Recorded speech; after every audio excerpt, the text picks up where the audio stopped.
Evening ஸ்நாக்ஸுக்கு ஒரு time இந்த மாதிரி டிஃப்ரெண்ட்டாக ட்ரை பண்ணி பாருங்க. என்னோட சேனல் யூஸ்ஃபுல்லாக இருந்தால் மறக்காம சப்ஸ்கிரைப் பண்ணிக்கோங்க. பக்கத்தில் இருக்க பெல் சிம்பிளையும் கிளிக் பண்ணிக்கோங்க.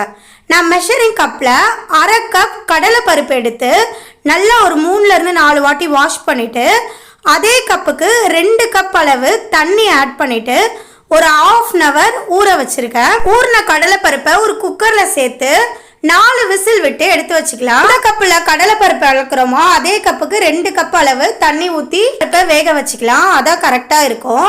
இப்போ ஒரு பாத்திரத்தில் தண்ணி ஒரு 2 கப்பு ஊற்றி இந்த மாதிரி நல்லா கொதிச்சோன்னு எடுத்து வச்சுக்கலாம். மெஷரிங் கப்பில் 1 கப் அரிசி மாவு எடுத்திருக்கேன். அதுக்கு தேவையான அளவு உப்பு ஆட் பண்ணிவிட்டு நல்லா ஒரு விஸ்கு வச்சு கலந்து விட்டுக்கலாம். இப்போ அந்த சுடு தண்ணியை கொஞ்சம் கொஞ்சமாக நம்ம ஆட் பண்ணி நல்லா சப்பாத்தி மாவு பசத்துக்கு இந்த மாவை பிசைஞ்சு எடுத்துக்கணும். எனக்கு 1 கப் மாவுக்கு 1/2 கப் சுடு தண்ணி தேவைப்பட்டுச்சு. சுடு தண்ணி கொதிக்க கொதிக்க ஊற்றி பிசையும் போது தான் நல்லா கொழுக்கட்டை நம்மளுக்கு சாஃப்டாக பஞ்சு மாதிரி கிடைக்கும். கண்டிப்பாக இந்த டிப்ஸை ட்ரை பண்ணி பாருங்கள். இந்த மாதிரி சப்பாத்தி மாவு பதத்துக்கு பிசைஞ்சு வச்சுக்கலாம். கடலை பருப்பு நல்லா வெந்து வந்திருக்கு. இது கூட நம்ம 1 ஸ்பூன் சுக்கு பொடி ஆட் பண்ணிக்கிறோம். அதுக்காக ஒரு 3 ஏலக்காய் நல்லா இந்த மாதிரி இடிச்சு ஆட் பண்ணிக்கலாம். எந்த கப்புக்கு நம்ம கடலை பருப்பு அளந்தோமோ அதே கப்பில் 1 கப் வெல்லம் ஆட் பண்ணிட்டு இது கூட சேர்த்து நல்லா மிக்ஸ் ஆகி அந்த தண்ணியெலாம் வற்றி வரணும்.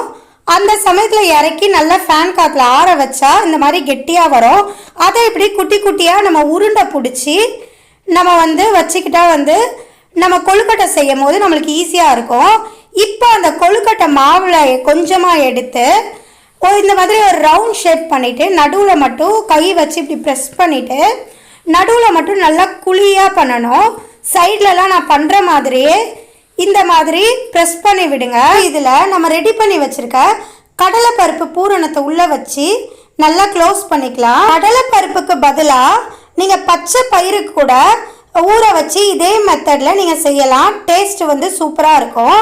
இந்த மாதிரி நான் எல்லாத்தையும் ரெடி பண்ணிவிட்டு அதுக்கப்புறம் நான் க்ளோஸ் பண்ணிக்கிறேன். டைமும் நம்மளுக்கு சேவ் ஆகும். கொழுக்கட்டையும் வெடிப்பு இல்லாமல் நம்மளுக்கு வரும். இட்லி பாத்திரம் வச்சு தண்ணி கொஞ்சம் அதில் ஆட் பண்ணிவிட்டு தண்ணி நல்லா இந்த மாதிரி கொதிச்சதுக்கப்புறம் நம்ம ஒரு தட்டை எடுத்து நல்லா நெய்யில் எண்ணெய் தடவிட்டு ஒரு உருண்டையாக நம்ம ஆட் பண்ணி நல்லா ஒரு 10 நிமிஷத்துக்கு ஸ்டீம் பண்ணி எடுத்தோன்னா நம்மளுக்கு சுவையான மிருதுவான பூரண கொழுக்கட்டை ரெடி ஆகிடும். கண்டிப்பாக இதே மெத்தடில் ட்ரை பண்ணி பாருங்கள்.